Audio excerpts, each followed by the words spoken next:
Bonjour. Bonjour, il a décidé de mettre un terme à sa carrière, une carrière formidable avec plus de 300 buts marqués. Il est notre invité aujourd'hui, Jean-Pierre Papin. Bonjour Jean-Pierre. Bonjour. Ça va? Bien, très bien. Alors à votre fils, à votre droite, c'est Christopher. Bonjour. Tu as quel âge? 14 ans, c'est ça? Oui. Ça n'a pas changé depuis tout à l'heure. Coming next. Alors ça vous fait plaisir, Jean-Pierre, d'être avec votre fils aujourd'hui, comme vous l'aviez déjà été il y a combien?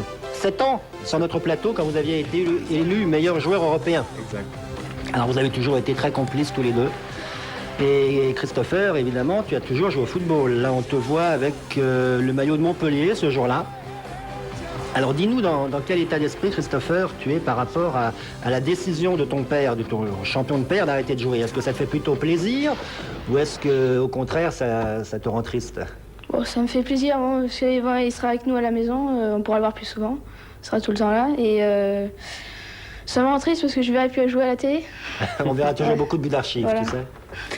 Bien, Jean-Pierre, avant même de vous donner la parole, on va écouter un premier témoignage vous concernant. Dans cette émission, il y aura évidemment beaucoup de témoignages de ce type. Imagine. Ce premier témoignage, c'est celui de l'homme qui fut votre entraîneur à l'Olympique de Marseille, Raymond Goethals, qui n'a pas du tout, lui, été surpris par la décision que vous avez prise.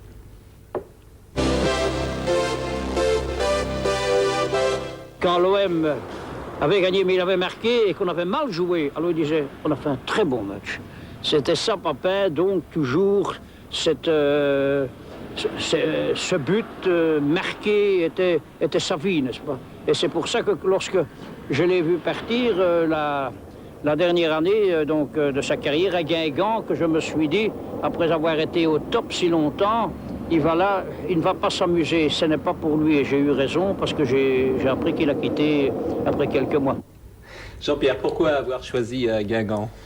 Parce que tout simplement, c'était le seul club qui me donnait la possibilité de retourner 3 jours chez moi par rapport à Émilie et de pouvoir jouer au football encore. Donc, il n'y a pas eu de choix possible. Et pourquoi ça n'a pas marché? Parce que je crois qu'on n'a pas maîtrisé juste une partie qui était en fait la plus importante, c'est la partie familiale. Je crois que c'est ingérable et aujourd'hui j'en suis persuadé de pouvoir être 3 jours d'une part et 3 jours de l'autre, en jamais ayant sa famille tout le temps avec soi quand on a été marié pendant 8 ans. C'est pas possible.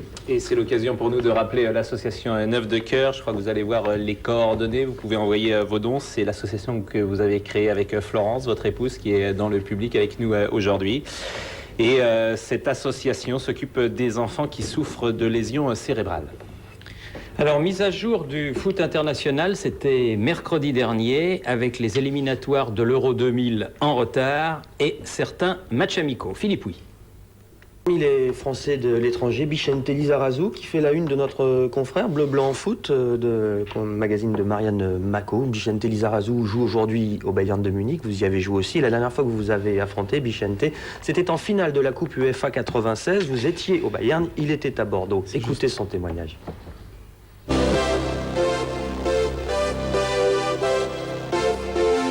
C'était la finale aller contre le Bayern. Et je me rappelle d'un rush sur le côté gauche où Jean-Pierre fait faute sur moi. Pour une fois, il défendait, je veux dire. Il fait faute sur moi et puis il prend un jaune et il me semble que suite à ça, il ne participe pas au deuxième match. On voit vos qualités de tacleur, hein, Jean-Pierre. Ouais, j'étais en retard, c'est facile. Dites-moi, ce carton jaune niveau suspens, vous l'avez fait exprès pour pas jouer le match retour en France? Pour pas jouer une finale de Coupe d'Europe, j'aurais jamais fait exprès de prendre un carton jaune. Simplement, il y avait danger de but et dans ces cas-là, il faut se sacrifier, donc je me suis sacrifié, c'est tout. Alors, on va passer au championnat maintenant. C'était la 15e journée qui a eu lieu cette semaine, avec le match qui oppose Lens à Bastia. Une victoire importante pour les Lensois qui se sont mis dans le sens de la marche avant leur difficile déplacement de mercredi en Ligue des Champions. Vous savez qu'ils joueront à Wembley contre l'équipe d'Arsenal. On écoute Pierre Perronnet. Grosse domination lensoise, mais peu d'occasions franches dans un stade Bollard gelé avant le dernier quart d'heure où José Clayton est expulsé. Second carton jaune après ce tacle sur Smisser. Et dans la foulée, carton rouge également pour Mazzonchini, auteur d'un tacle à retardement sur Debev. Néanmoins, après 90 minutes, les deux équipes sont toujours à 0-0. Ballon d'Ismaël pour Debève dans les arrêts de jeu. Centre de Debève, Nouma se jette et le but en soi à la 92e minute. Vous allez le voir, Nouma n'a pas touché le ballon mais induit Durand en erreur. C'est ce qu'on appelle une victoire sur le fil. Victoire acquise grâce à un but curieux. Le qualificatif est de Daniel Leclerc. Debève en avait marqué un d'aussi loin contre Rennes, 13e journée. Mais dans les vestiaires lensois, chacun insistait sur l'implication de Pascal Nouma. Malheureux, durant 90 minutes, il avait été hué par le public. Marc, c'est grâce à toi. Parce que le fait que tu fasses ta Durand, il s'est arrêté. C'est grâce à toi. Tu sais, je suis arrivé là-bas. Je leur ai dit, c'est pas lui, je dis alors si se jette pas. Tu crois qu'il y a but? De toute façon, si tu te jettes pas, il n'y a pas but. Pascal, il fait la course, il fait comme ça. Si tu te jettes pas, il n'y a pas but, Pascal. J'aurais voulu que ça se termine à 0-0 parce que la dernière fois qu'on a fait 0-0, on est allé faire match nul à Kiev. Et puis on a marqué. Bon, ben, on va prendre ça positivement en se disant que c'est encore une fois un signe du destin. C'est bien et aujourd'hui c'est le championnat, demain ce sera Arsenal, c'est extraordinaire. Positive, Daniel Leclerc qui compte sur cet état d'esprit solidaire pour décrocher au moins un nul à Wembley. Pierre, s'il ne jette pas, il n'y a pas but? Pour moi, s'il ne jette pas, il n'y a pas but parce que le fait qu'il se jette, il fait faire un pas sur la gauche à Durand et avec un terrain comme ça, le pas il est décisif en général. On retrouve Lens mercredi soir sur TF1, Lens qui se déplace à Arsenal. Petit et Vieira, c'est une bonne chose pour les Lensois, ne seront pas là. Jean-Pierre, on revient maintenant à vos débuts. Petit avec le foot, entre l'école et le football, c'était le football. Il n'y a pas photo, c'est sûr. Il n'y avait pas photo. Vous avez même passé le concours de l'INF Vichy, l'Institut national du football, à l'insu de vos parents, c'est-à-dire qu'ils n'étaient pas au courant, vous l'avez réussi. Revoyons vos débuts.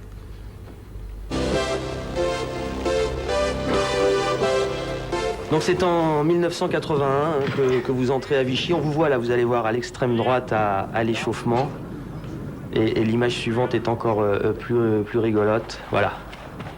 C'était André Mérel qui vous entraînait à l'époque. Et voici votre premier but à l'INF Vichy. C'est le 19 septembre 1981.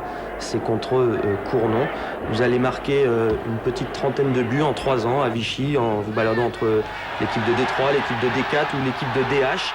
Le premier but, c'était en D3. C'est encore un autre but, toujours contre Cournon. Et là, on commence à voir le vrai Papin. Disons qu'il y a voilà, toujours le flair de Papin, la frappe de Papin, la générosité. D'entrée, vous avez à peine 20 ans, même pas.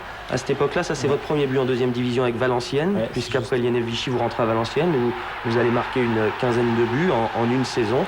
Le club a des difficultés financières et donc le club vous transfère à Bruges. Entre-temps, avant d'aller à Bruges, vous êtes sélectionné en équipe de France Espoir. Et ce but, c'est votre premier but officiel au Stade Vélodrome à Marseille, puisque vous affrontez l'Espagne lors du Festival Espoir de Toulon. Vous battez l'Espagne et en finale vous vous retrouvez contre l'Angleterre. Et là encore un but, je dirais la marque de fabrique de JPP, la prise de risque. Non. Ah bah ça c'est un exploit. Je croyais que vous aviez toujours vu. Presque. Il en manque quelques-uns, heureusement. Donc ça c'était en juin 85 et je le disais précédemment, à Valenciennes a des problèmes financiers, donc Valenciennes vous transfère à Bruges. Et là, un attaquant titulaire blessé, vous allez jouer une trentaine de matchs et marquer. Sauf quand je serai suspendu. Et vous allez réaliser une moyenne exceptionnelle à Bruges, puisqu'à Bruges, vous allez avoir une moyenne de 0,8 buts par match, soit presque un but par match. C'est votre meilleure moyenne durant toute votre carrière. C'est original, vous démarrez par un championnat étranger. Le match qui vous révèle contre Boavista, comme le disait Philippe Pouy, qui vous avait rencontré à l'époque, sur cette tête, on a l'impression que vous allez vous asseoir sur la barre. J'étais pas loin, c'est vrai. Et vous allez où là? Vous passez Boavista. Vous êtes éliminé ensuite contre le Spartak Moscou. Ça vous empêche pas d'en planter un pas mal à Dassaev. Bruges, ça se passe bien, mais vous avez peut-être envie d'aller ailleurs. J'espère. J'espère. Très vite même. Vous avez signé pour combien? 3 ans. Bon, un contrat, ça peut... Même avant 3 ans, ça peut se faire. Alors, vous voyez ce que je veux dire? Avis aux amateurs. Avis aux amateurs. Et avis aux amateurs. Et durant l'été, vous êtes transféré à Marseille. Mais Bruges, c'est aussi et surtout votre première sélection en équipe de France. C'est vrai. Pas votre frère, c'est vous. J'ai l'impression que c'était moi. Mais bon. Donc Bruges, c'est votre première sélection en équipe de France et votre maman nous raconte dans quelles circonstances vous apprenez de la part d'Henri Michel que vous allez rejoindre les Bleus. Écoutez, c'est pas triste. Mais je sais. Je me rappelle. Un beau jour, j'étais chez lui à Bruges et puis un coup de téléphone. Jean-Pierre décroche, on lui dit je suis bien chez Monsieur Papin? Oui. Ici, c'est Monsieur Henri Michel. Je voudrais vous convoquer pour le match de sélection qui a lieu le 26 février au Parc des Princes. Alors Jean-Pierre, un peu sceptique, il regarde tout le monde. Il dit, écoutez, si vous êtes Henri Michel, moi je suis le président de la République. Et il raccroche au nez de Monsieur Henri Michel. Ça retéléphone une seconde fois. Je lui dis, Jean-Pierre, mais enfin quand même, fais attention, c'est peut-être vrai. Il me dit, non mais écoute, il dit, je sais pas encore, le couillon qui est en train de me faire une blague. Qu'est-ce qu'il fait? Il écoute, je suis Monsieur Henri Michel. Il raccroche une seconde fois. Ça ressonne une troisième fois. Il me dit, maman, décroche. Je décroche. Il me fait, Monsieur Henri Michel à l'appareil. Je suis la maman de Jean-Pierre. Ben, écoutez, il dit, vous allez peut-être être plus gentil que lui, vous allez m'écouter, parce que c'est pas une blague, je suis bien le sélectionneur de l'équipe de France. Il y a un match de sélection à Paris le 26. Il faudrait que Jean-Pierre se rende à Paris pour les préliminaires, à telle date. Il me dit, j'espère que vous allez lui faire comprendre. Et le téléphone a sonné 54 fois, puisque vous avez été 54 fois international, vous avez marqué 30 buts avec l'équipe de France, mais il n'y a pas eu la Coupe du Monde. Alors est-ce que vous avez vécu cette non-sélection comme une injustice? Non, pas une injustice, parce que j'avais vu Aimé Jacquet l'année d'avant. Il m'avait dit que si j'étais titulaire, je ferais certainement partie des 22. Et en fait, les derniers 6 mois à Bordeaux, j'étais remplaçant et c'est vrai qu'il devait absolument prendre ceux qui jouaient et c'était plus important. Mais c'est vrai que j'étais un peu déçu. On poursuit, Jean-Pierre, avec la 15e journée du championnat. On a vu Lens tout à l'heure. Maintenant, on voit 3 matchs concernant le bas du tableau commentés par Pierre Perronnet. Il est arrivé jeudi, Patrice Loco, prêté 6 mois à Lorient par le Paris Saint-Germain. Et c'est lui que l'on trouve à la réception d'un centre de Pédron, 25e minute. Loco est à terre. Faute peu évidente sifflée par Monsieur Sars, autrement dit pénalty. Ali Bouafia le tire, le poteau. Loco surgit, 1-0. Intégration réussie. Loco ne regrette sûrement pas la froideur du banc parisien et réjouit évidemment le nouveau président lorientais, Noël Quedel, homme de presse. Christian Gourcuff, l'entraîneur, a le sourire, mais seconde mi-temps et scénario inverse. Avec cet accrochage entre Keruel, le stopper breton, et Jo, l'attaquant toulousain. Pénalty là aussi. Le tireur, c'est Ahmed Marzi à droite de Hugues, mais Hugues l'intercepte. Frappe bien molle de Marzi. Joie démonstrative de Hugues et du public de Lorient qui décroche sa première victoire à domicile grâce à son nouveau venu, Loco. Nous ne sommes pas en Sibérie mais à Nancy où Rambo profite d'une bévue de Weber pour centrer. Cascarino surgit, la tête et le seul but du match, 91e minute. L'expérimenté attaquant irlandais stoppe ainsi une série de 3 défaites consécutives à domicile pour Nancy. Climat plus doux mais ambiance plus tendue à quelques dizaines de kilomètres de là. Sochaux pour cette faute sur Corentin Martins. Maraval écope d'un 2e carton jaune, synonyme d'expulsion, et ce dès la 20e minute. Didier Lang est le plus vindicatif et 2 minutes après la reprise, c'est lui, Didier Lang, qui accroche Hamzin. 2e expulsion, les Sochaliens joueront à 9 contre 11 les 43 dernières minutes de cette rencontre. Des espaces secrets pour Strasbourg, Arpinon à l'affût anticipe la remise de Raschke et ouvre la marque. Strasbourg réussit souvent bien à Sochaux, 2 victoires lors des 2 dernières confrontations en première division. Sochaux pourtant auteur d'un très bon match nul à Bordeaux la semaine dernière. Et l'équipe d'Anziani, même à 9 contre 11, ne se laisse pas abattre. Long ballon, mal dégagé par Godwin Okpara. Fiao, entré en cours de jeu, résiste à Bertin et égalise. 73e minute. Un résultat nul que les Sochaliens tiendront jusqu'au bout.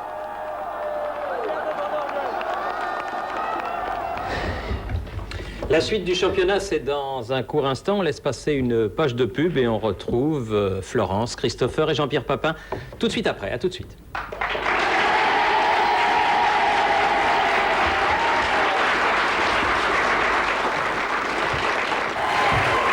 Avec Avec les Benjamins de l'US Camon, on retrouve Téléfoot et on retrouve également la présélection pour le 11 d'or. Le 11 d'or, c'est l'élection du meilleur joueur évoluant en Europe. Nous vous avons déjà présenté les gardiens, les défenseurs, les milieux de terrain. Aujourd'hui, c'est au tour des attaquants. Fabrice David.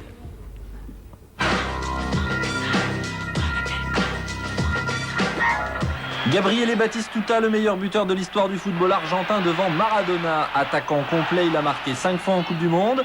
Avec le club italien de la Fiorentina où il joue depuis 7 ans, Batigol, c'est son surnom, a marqué plus de 150 buts.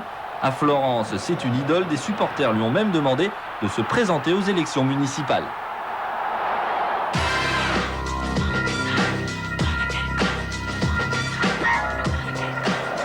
La saison dernière, Oliver Bierhoff a fini meilleur buteur du championnat italien. C'est une référence. Durant la Coupe du Monde, il a inscrit pour l'Allemagne le but victorieux contre le Mexique en 8e de finale. De la tête, c'est son point fort. Cette saison, Bierhoff joue au Milan AC.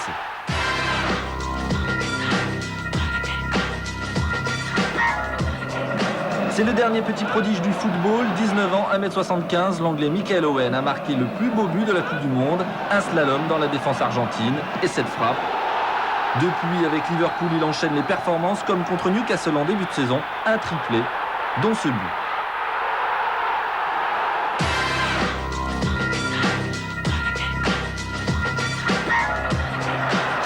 Même lorsqu'il n'est pas au meilleur de sa forme, comme lors de la Coupe du Monde, il est capable de faire la différence à tout moment.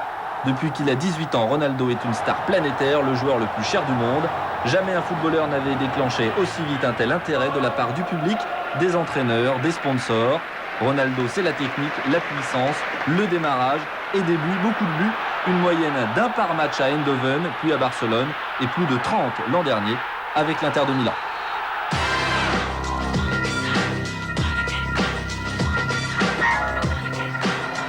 Le seul but encaissé par la France sur une action de jeu pendant la Coupe du Monde est signé Davor Šuker. Le Croate est le meilleur buteur de la compétition. Il a marqué 6 fois. À bientôt 31 ans, Šuker est un joueur expérimenté, un malin, toujours bien placé, rôdant dans la surface de réparation. Šuker est un poison pour les défenseurs qui doivent constamment le surveiller.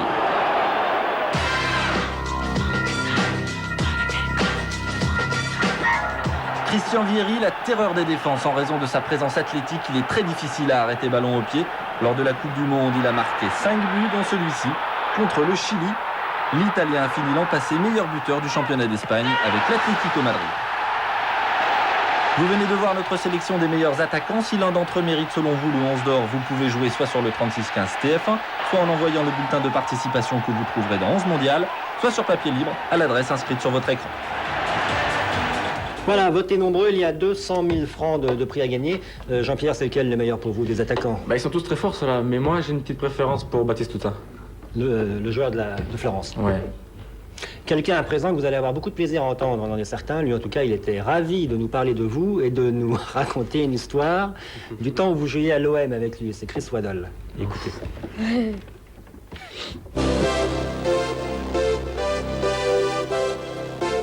And went away in the hotel in Moscow. It was somewhat a European game, and we used to bring our own chefs and own food. And we're all sitting at a table one night, and we're all sitting there, all the boys, and having a salad to start. And we used to bring the sachets of vinaigrette and stuff. And I was sitting opposite Jean-Pierre, and he liked the practical joke, you know. And he tried to squeeze this sachet, you know, obviously so it would pop and go over me. But Eric Cantona was sitting one side of him, and unfortunately it split on the side a little bit. And it just sort of machine gun Eric. And it went, you know, dot, dot, dot, dot, dot, all the way down his face. And the whole table, because everybody knew Eric was a nice guy, but very quiet, and you never knew how he'd react. You don't know if he'd, you know, he'd hit you or he'd anything. And so everybody just went, and everybody just waited, and it seemed like for 5 minutes, probably about 10 seconds. And then Eric got and just looked at Jean-Pierre, and we thought, oh no, here we go. And Eric just said, you know, are you stupid or what? You know, and he went, oh, I'm sorry, Eric, you know. And Eric got up and gave it that, walked out. And he must have been away about 10 seconds. I mean, the whole room just erupted. Yes, but I mean, we must have laughed for about 3 weeks for it. It never ended. Every time we saw Eric, we just imagined this vinaigrette dotted down his clothes, his face, and it was hilarious. Voilà, vous vous souvenez de... C'était pas Moscou, c'était à Tirana en Albanie. C'était c'est encore pire. On pensait qu'à rigoler en fait à table, et c'est vrai que moi j'aimais bien mettre l'ambiance. Et c'est vrai que ce coup, c'est vrai que ça reste un peu dans toutes les mémoires. Bon, si Chris en parle, c'est vrai que ça l'a marqué. Ça l'a marqué, hein. Faudra avoir la version d'Eric Cantona maintenant. Ah, je pense que ce sera la même. Mais c'est vrai qu'on savait pas comment il allait réagir, c'est vrai que... Il y en a d'autres que vous avez marqués, Jean-Pierre, ce sont bien évidemment les gardiens de but. Vous avez été 5 fois meilleur buteur du championnat. Alors on va vous proposer tout simplement une sélection de vos plus beaux buts. Pas tout à fait les plus beaux parce que vous le comprenez, on a gardé les papinates pour la fin. C'est parti.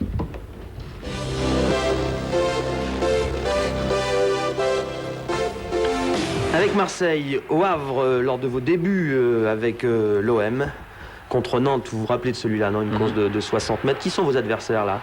Il y a Philippe Tiss et il y a le gardien, je me rappelle. Marot, voilà. Contre Nice, pas mal. C'est Amitrano? Non. Non, c'est... je me rappelle plus son nom. Je me rappelle les buts. Tête d'essuyer, celui-là contre Metz. De la tête contre Auxerre pour le premier titre de champion de France. Vous mettez dans le vent Boli et Prunier contre Saint-Etienne, pas mal le coup franc. Ouais.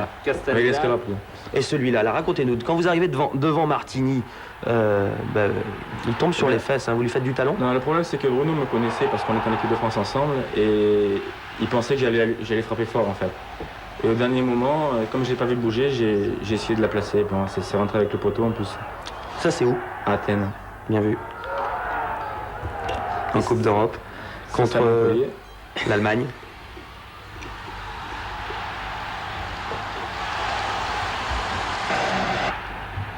Ça c'est à Marseille contre Lyon. Contre votre gardien préféré, hein, que ce soit avec Sochaux ou avec Lyon, Gilles Rousset, vous n'avez pas raté. Non, c'est vrai, c'est vrai. Combien vous l'en avez mis? 4. Ce jour-là, Christopher a répondu. Combien? Ce jour-là, 4. Et en tout, Christopher? Je sais pas. 7 ou 8 au moins. 11, ouais, je crois. C'était là, on voit un but contre Nancy, on en voit un autre là. Oh là là, quelle accélération. Vous résistez et la lucidité devant le gardien. Mais je voulais dire tout à l'heure avec Lyon, c'était N'Goti. Hein. C'est marqué, ouais. Ouais. Il est encore là, N'Goti. Il a ses pieds gauche, ça change. Ouais, c'est une des rares fois. Longue course, vous aimiez ça, les duels, hein, les 1 contre 1. Ouais, là, en plus, je mets un coup de coude et bon, je passe l'esprit. Ça, c'est contre Rennes, Marseille. Ouais, ce qui est marrant, là, c'est Rousseau. Il se demande où est passé le ballon. Parce que vous l'avez glissé entre lui et le poteau, il n'y avait pas beaucoup de place. Avec Milan, maintenant. Contre la Samp. Ouais, un championnat, je crois. Pareil. Toujours la Samp. La Samp. Avec Milan, vous allez réaliser un parcours pas mal, hein. 2 années à Milan, 2 titres de champion d'Italie et puis 30 buts en 60 matchs, soit un but tous les 2 matchs. Celui-là, c'est contre Cremonese avec un service de Marco Simone. Oui. Il avait les cheveux courts à l'époque. C'est vrai. Il a changé un peu. Ça, c'est contre l'Autriche. Éliminatoire mondial 94, je crois, au Parc. Au Parc. C'est presque une patinade, hein, Vincent? Presque. Ça, c'est contre Montpellier avec Bordeaux. Et là, vous avez frappé fort, hein, devant Bruno Martini. C'est-à-dire, Bruno, je sais pas comment il va réagir face à moi. Donc, et puis le Stade de France, fraîchement construit, vous avez eu le temps d'en mettre un petit. C'est un symbole, hein, d'ailleurs, que le dernier but important. Il sert à rien celui-là parce qu'en fait le pénalty derrière il est encore plus triste. Donc, Oui, c'est vrai, vous êtes battu 2 fois en finale de la Coupe de la Ligue avec Bordeaux. Ouais. Les adieux avec Marco Simone, c'était la première fois depuis Milan que vous vous retrouviez comme adversaire. Là, Michel Platini, vous avez mis un beau coup franc, qu'est-ce que vous vous dites? Il me dit tiens, tu es un bon maître. J'ai dit c'est vrai, c'est certain. Le meilleur même sur les coups francs. Alors tous les buts qu'on marque, on les doit aussi aux autres parfois. Quel est le joueur qui a porté le même maillot que vous qui vous a le plus marqué? Il y en a beaucoup qui m'ont marqué. Je pense que... Beaucoup de défenseurs surtout vous ont marqué tous les dimanches? Oui, tous les dimanches, mais en fait, je crois que je me suis régalé vraiment avec Chris Waddle, avec Alain Giresse et Klaus Alof. Et bon, j'ai pas eu le temps de jouer avec Pixie et c'est vrai que je le regrette parce que lui aussi il avait tout compris avec mon style de jeu et il a été blessé, c'est dommage. Et puisque vous parliez de très beaux coups francs, il y en a eu un superbe comme Violo jeudi soir, mais il a été marqué vendredi soir à Nantes et c'est le moyen de poursuivre la 15e journée du championnat de France avec donc Nantes en jaune face à Montpellier. Marqué par un joueur qui marquait Jean-Pierre. Eh oui. Superbe but de Franck Sylvestre, c'est vrai, vous avez raison Vincent, ça devient l'un des vétérans du championnat. Il a commencé à Sochaux il y a une petite dizaine d'années, mais ce coup franc, il est superbe. Lui, je savais pas que tu tirais des coups francs, Franck, c'est ça que pour lui.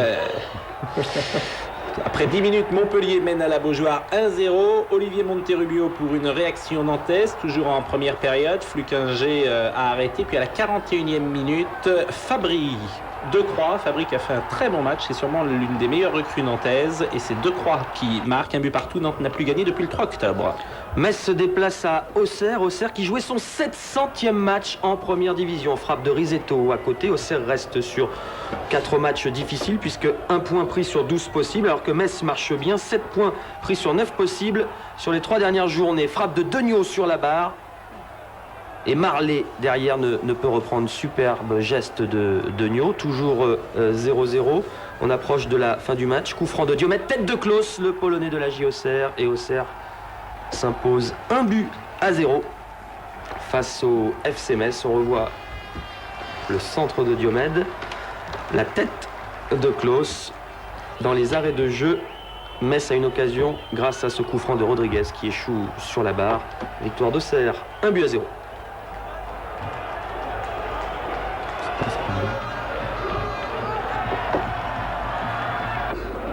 Paris Saint-Germain contre Rennes à présent. 42 000 spectateurs au parc et une première action de Nanda, l'une des révélations de ce début de saison. Mais ça passe à côté du but de Bernard Lama. Une action sur laquelle Simone est touché, qui va valoir un coup franc à l'équipe du Paris Saint-Germain pour cette faute du Marocain Rossi. Marco Simone sort, il est incertain pour le déplacement à Marseille dimanche prochain. La tête de Janowski a heurté le poteau. Ça chauffe sur le but de Revaux, l'ancien Havrais et l'ancien Parisien. Et sur cette action, Okocha se blesse à la cuisse. Il est également incertain. Corner pour le Paris Saint-Germain. Tête croisée de Rabé Sandratana. Et Adailton a donné le bon timing à ce corner. Et le Paris Saint-Germain mène 1-0. Les Parisiens recommencent à marquer sur des coups de pied arrêtés. Mais le Stade Rennais ne baisse pas la tête, bien au contraire. Nanda se retrouve à nouveau en tête-à-tête avec Bernard Lama. Cette fois-ci, il réussit son tir, mais dans la minute suivante, petite faute de la défense rennaise, Jérôme Leroy en profite. Victoire du Paris Saint-Germain, 2-1, et surtout, deuxième victoire de suite pour les Parisiens qui se replacent au classement. La fin de match sera bretonne. Les Bretons taperont 2 fois sur les montants. Mais la balle ne rentrera pas. Score final, je vous l'ai dit, 2-1 pour le Paris Saint-Germain. Et il y a dans cette équipe du Paris Saint-Germain un joueur ancien milanais qui est un de vos amis et qui est très heureux, lui aussi, de participer à ce florilège. Il s'agit de Marco Simone. Je lui ai demandé parce qu'elle appelait son chien Marco. Même c'est vrai qu'elle m'a expliqué bien les choses. Mais pourquoi Marco son chien? Ça, c'est une question. Par contre, moi, j'appelais mon rat Jean-Pierre, parce que c'est la vérité, Jean-Pierre, il ressemble à une petite rate, avec son oreille grande, son visage. Mais je voudrais savoir vraiment pourquoi il appelait Marco son chien. Il n'a pas digéré, je crois. Donc il faut que vous répondiez quand même à la question. Pourquoi vous avez appelé votre chien Marco? Je lui ai expliqué. C'est qu'au début, je l'appelais Marco. Et puis, on a mis 15 noms dans un chapeau, dont Marco. Et c'est la petite qui a tiré. Elle a sorti Marco. Donc, bon, c'était clair qu'il fallait l'appeler Marco. Vous étiez obligé. J'étais obligé. Et justement, une question, elle est posée par Marco et elle est sous-titrée.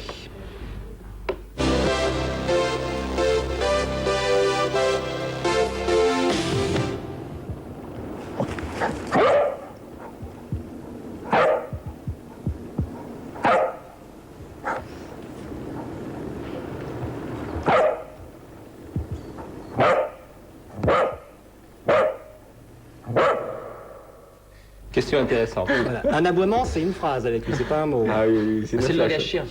Sérieusement, vous voulez être entraîneur alors? Vous voulez devenir entraîneur? Oui, je pense que je vais essayer de prendre un peu le temps déjà de réfléchir à pas mal de choses, mais surtout prendre le temps de passer mes diplômes, parce que pour être entraîneur en France, il faut les diplômes. Et c'est vrai qu'avoir une carrière de joueur avec beaucoup d'expérience, c'est une chose, mais la carrière d'entraîneur, elle est complètement différente, et je pense qu'il faut commencer par le commencement, et je vais prendre mon temps. Christopher, il est comment ton père comme entraîneur? Il s'occupe des moins de 15 ans à Arcachon un petit peu et tu en fais partie. Oui, c'est très bien. Reprise de volée, des frappes. Il n'y a pas trop de travail tactique. Non, c'est pas mon rôle le tactique. Il y a un autre entraîneur. Moi, je suis là pour donner un coup de main et je m'occupe des attaquants. Le tactique, c'est pas moi, pas encore. En tout cas, ils ont de la chance à Arcachon. Ouais, c'est vrai, mais en plus, je crois que tout le monde est très réceptif, ils s'éclatent, ils sont très motivés, sauf lui qui lui fait engueuler un peu plus que les autres, mais enfin, c'est normal. Autrement, c'est parfait. On reste à côté d'Arcachon. Bordeaux jouait jeudi à Monaco. Bordeaux suit le rythme de l'OM. À votre avis, qui sera champion, Jean-Pierre? Ça me fait plaisir parce que ça me rappelle quand même, il y a quelques années, les duels entre l'OM et les Girondins. Et c'est vrai qu'aujourd'hui, ils s'accrochent, ils ont une équipe qui tient la route, ils ont un très bon groupe et c'est vrai que l'OM paraît plus fort, mais attention, ils seront toujours là derrière, à mon avis. D'autant qu'ils ont gagné à Monaco. Jeudi, 6 minutes de jeu, centre d'Alicant, reprise de l'Asland, 1-0 pour Bordeaux. Vous n'avez pas répondu à ma question, Jean-Pierre. Qui sera champion? J'en sais rien. Voilà, je te réponds à la question. Le but de l'Asland, fin de première période. Toujours en première période plutôt, un quart d'heure de jeu. Le Bordeaux a l'occasion de marquer un deuxième but. Et en fin de première période, ils vont ajouter un deuxième but, celui-là. Mikou s'appuie sur l'Asland, qui lui remet but de Mikou, 2-0.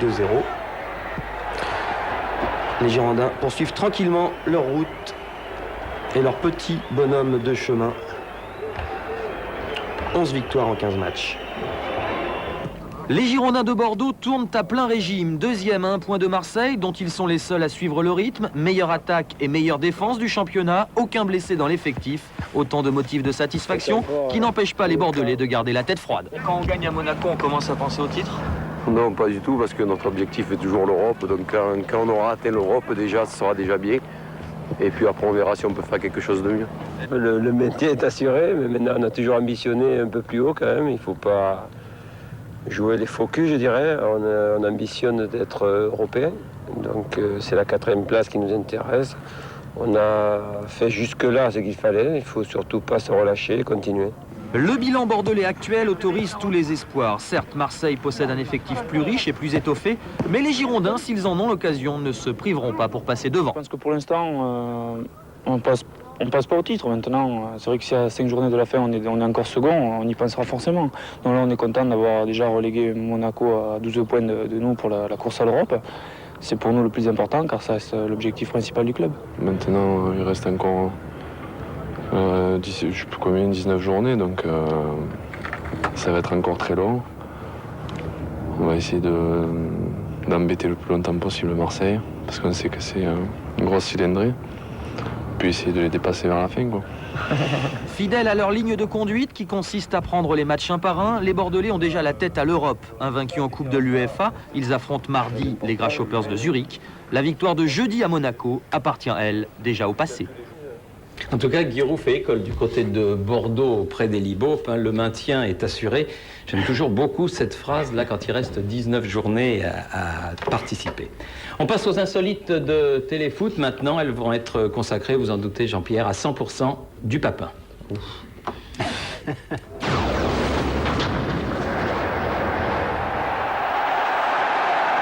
Des images grappillées grâce à notre assistant Laurent Lachamp et à François Dubois qui est documentaliste, car avant d'être un homme, avant d'être un footballeur, il y a eu un bébé.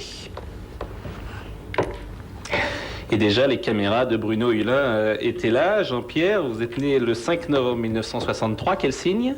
Scorpion. Vous avez 35 ans. Quel genre d'enfant étiez-vous? Turbulent. Très turbulent. Et à quel âge avez-vous décidé d'être footballeur professionnel? J'avais 7 ans. J'avais que ça dans la tête. Hein. Et beaucoup de gens insistent sur votre volonté. Tous les témoignages qu'on a eus cette semaine, c'est l'élément clé, cette volonté d'être footballeur. Mais je pensais qu'à ça parce que ça me plaisait d'abord, parce que je savais que mon père avait fait la même chose.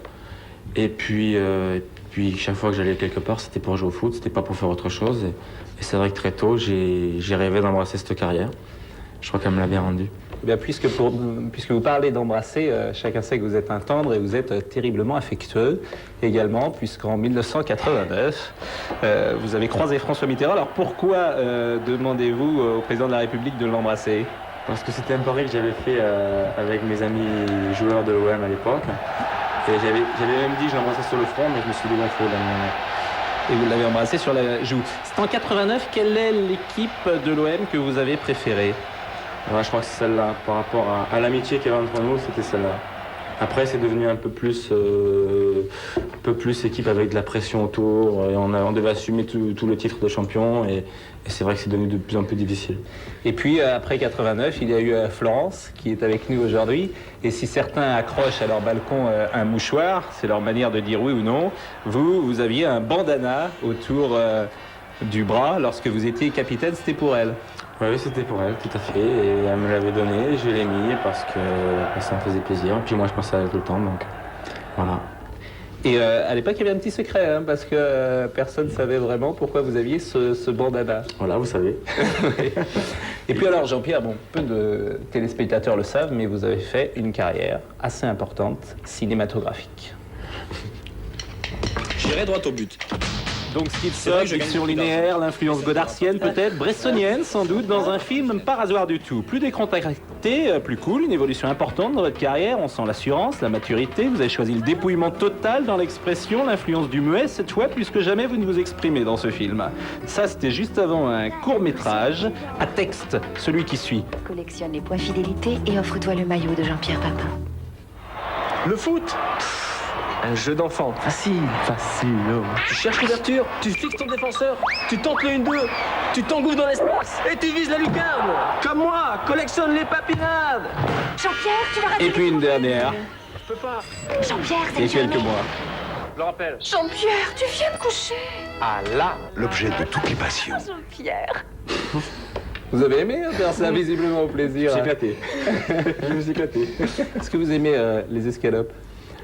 Oui, surtout celle qu'on met sur le pied. Ben voilà. Regardez, à quoi ça sert une escalope sur le pied? Ça, c'est à quoi ça sert vraiment à quelque chose? Ça sert à monter les chocs, tout simplement. Et c'est vrai que ce jour-là, en plus, ça m'a fait marquer 2 buts. Ouais. C'était contre Saint-Etienne. C'était il y a quelques années. Alors, début à Valenciennes, on l'a vu. Début au Stade Vélodrome, on l'a vu. Et puis, début dans les buts, puisque vous avez joué gardien de but. En 1990, dans un match célèbre, hein, c'est le quart de finale de Coupe d'Europe, c'est le Marseille-Benfica. J'ai l'impression que le Benfica c'est Sofia. Pardonnez-moi, vous avez raison. C'est Marseille-Sofia. C'est la seule fois que vous avez joué dans les buts? En match officiel en pro, oui, vraiment, j'ai joué quand j'étais petit et c'est pas bien passé, donc C'est pour ça que vous êtes devenus avancés. voilà, c'est clair, je préférais y aller plutôt que... Mais alors, c'est extraordinaire parce qu'on a cherché dans le résumé, vous ne faites aucun arrêt. Vous touchez plusieurs fois le ballon, mais... Non, parce que quand je suis rentré dans les buts, en fait, il y a Jeannot Tigana, il a pris la manœuvre, il a dit marquage individuel, il reste un quart d'heure à jouer, on menait 3-1. Et marquage individuel, et chaque fois qu'il pouvait, je le ballon en retrait. Bah, ça marchait mieux le marquage individuel à l'OM qu'à Monaco, hein. C'est sûr, mais bon, c'est 2 équipes différentes, 2 époques différentes, et c'est vrai qu'à l'époque, Jeannot était un des grands joueurs de Marseille. Alors demain, il y a un tournoi en salle qui a lieu au stade Pierre de Coubertin avec une très belle équipe de TF1. Avec Jean-Pierre, et ce sera au bénéfice de Neuf de Cœur. Alors vous venez nombreux demain soir à 19h au stade Pierre de Coubertin à la porte de Saint-Cloud. Page de pub et suite et fin de Téléfoot tout de suite après.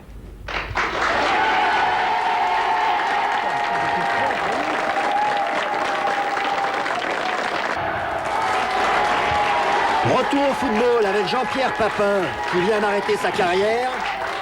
Et avec Jean-Pierre, il y a Christopher, son fils. Et on va parler de l'OM maintenant, de Marseille. Et vous dites souvent, Jean-Pierre, que les images qu'on va voir, là, une finale de Coupe de France en 89, un match entre l'OM et Monaco.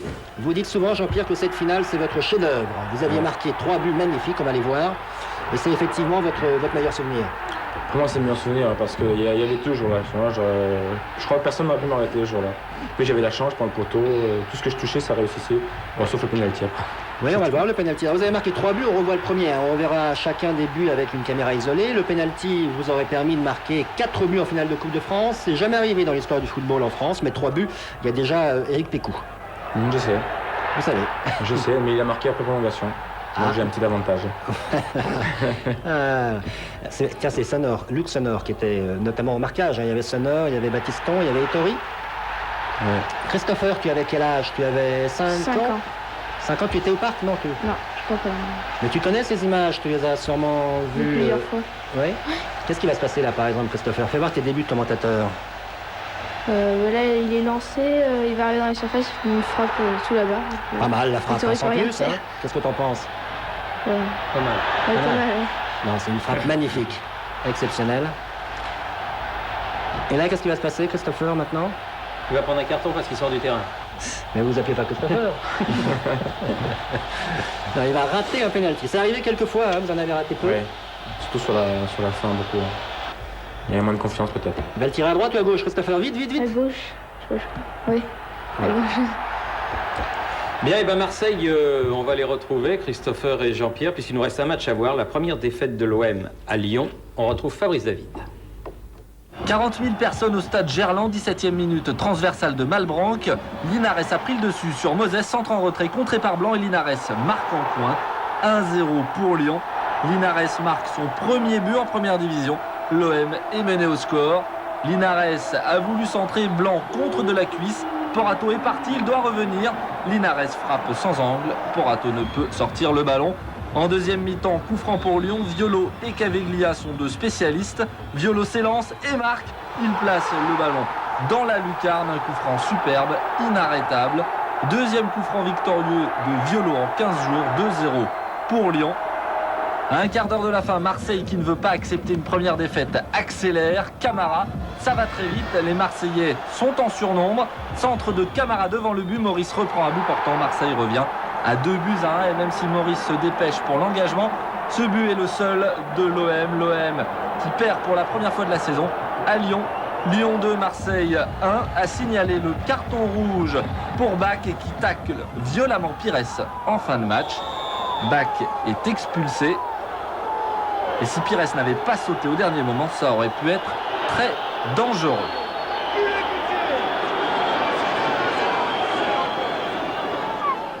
Le lendemain à la commanderie, le centre d'entraînement de l'OM, plus de peur que de mal pour Pires, il est rétabli et plutôt souriant malgré la défaite, en compagnie de Stéphane Porato, et il va déclencher par son apparition une scène digne des Beatles, ou plus proche de nous, des boys bands.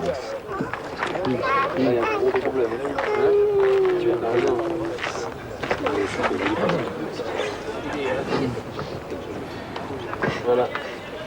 Ça va?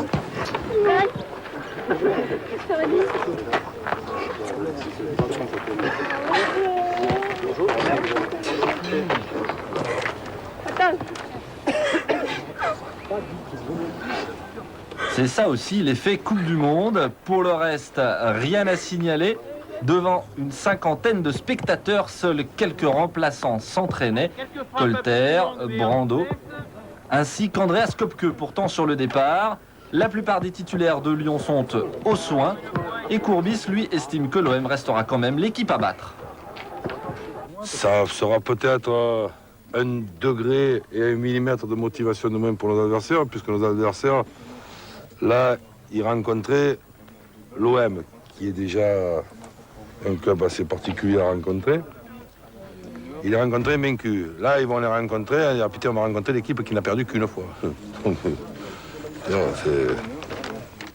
Alors vous avez annoncé mardi votre arrêt à la compétition, Jean-Pierre, et dans une conférence de presse, vous avez parlé de Bernard Tapie comme de votre père adoptif. Et nous allons écouter Bernard Tapie au Stade de France.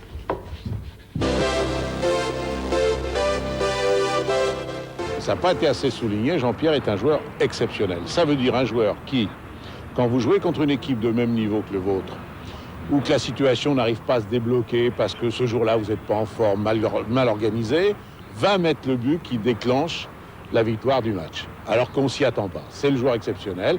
Alors il peut être exceptionnel par sa technique, ça a été le cas de Platini, aujourd'hui de Zidane, ou il peut être exceptionnel, comme c'est le cas de Jean-Pierre, parce qu'il va tenter des choses qu'aucun autre joueur a le culot, le tempérament et l'envie de tenter. Ce qui implique que Jean-Pierre peut réussir évidemment que s'il est dans un climat de confiance totale, où il sait que s'il rate, on lui en voudra pas, et s'il réussit, on le prendra pour un héros qu'il est. Ah, j'ai une vraie question, en fait, c'est plus une prière. Comme tu le sais, Jean-Pierre, j'ai plus le droit d'être dans le football, j'ai été évacué. J'en souffre parce que ça me manque. Tu vas faire ton jubilé, et je rêverais de coacher ton équipe, celle qui va rencontrer les autres, quelle qu'elle soit, avec les anciens de l'OM, en particulier ceux qui sont toujours en activité, de Sailly, Bokchi, Anderson, Deschamps, Bogossian et autres. Barthez et compagnie, ça me ferait très plaisir. À toi de me répondre. On va faire mieux que ça. Moi, je me mets au défi de faire les 10 dernières minutes sur le terrain. Qui joue? Qui joue avec nous les 10 dernières minutes sur le terrain. Et je crois que ça pourrait être une image sympathique. L'appel est lancé en tout cas. Et je suis sûr qu'il l'a entendu. Bernard Tapie parlait de votre côté risque tout, le fait de tout tenter, place aux papinades, JPP. C'est un terme qui est apparu le 7 mai 1988 dans le journal Le Provençal, terme inventé par notre confrère Alain Pécheral. Eh bien, c'était au lendemain de Marseille-Niort, qui était presque votre première papinade. Vous allez comprendre, regardez cette papinade. Le service est de Jean-Louis Zanon, je crois. La reprise. Première, non, c'est Bernard. C'est officiellement la première. Mais écoutez Alain Pécheral.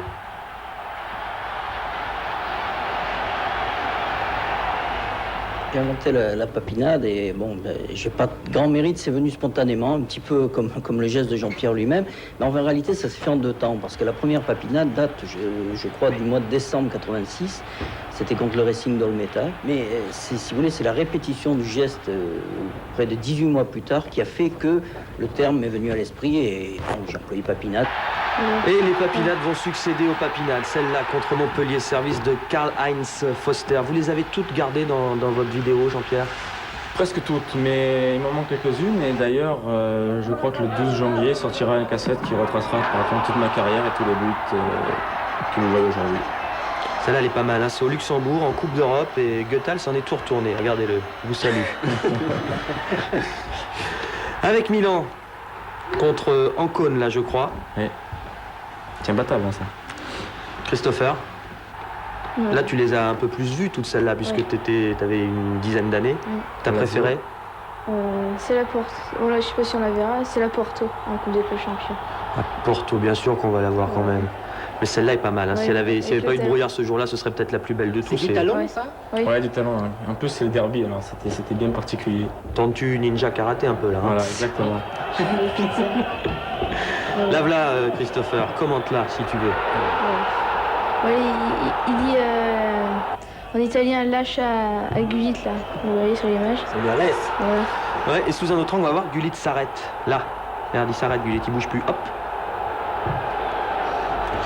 À travers tous ces voyages, on vient de voir l'Italie, voici l'Allemagne avec le but de l'année. Vous n'avez pas marqué beaucoup en Allemagne, Jean-Pierre, vous étiez souvent blessé. Et puis vous aviez un entraîneur à qui vous ne vous entendiez pas. Mais Christopher, l'Italie, l'Allemagne, tu parles italien, allemand, couramment? Oui, je peux pratiquer en plus à l'école. Donc ce qui permet d'entretenir. La dernière papinade de JPP, la seule avec Bordeaux en amical contre Guingamp à Angoulême l'été 97. Et puis en équipe de France, une de vos préférées. Ah oui, ouais. Tchécoslovaquie, France, à Bratislava. C'est Christian Pérez qui, pareil, savait me trouver les yeux fermés, il savait où j'étais et ça ne se privait pas pour les mettre dans le trou. Ça, Je vous arrête, Jean-Pierre, on laisse la place maintenant à un duo qui a accompagné toute votre carrière, pour celles que je considère comme les plus belles, surtout la dernière. Un bon coup à jouer, un bon coup à jouer. Oh, Un but! Un bon coup à jouer! Un bon coup à jouer! Et remarquablement joué ce coup! Quel but de Quel Jean-Pierre but Papin! fabuleux! Extraordinaire! Tout à fait, Thierry. Où va-t-il Basile? Où va-t-il Basile? Il va centrer. Papin! Et Oh, quel il est but! bon! Oh, quel but! Oh là là! Où va-t-il Basile? Il est allé centrer. Celui-là, il est magistral! Quel but! Oh, dans la grande série, dans la grande collection de Jean-Pierre Papin.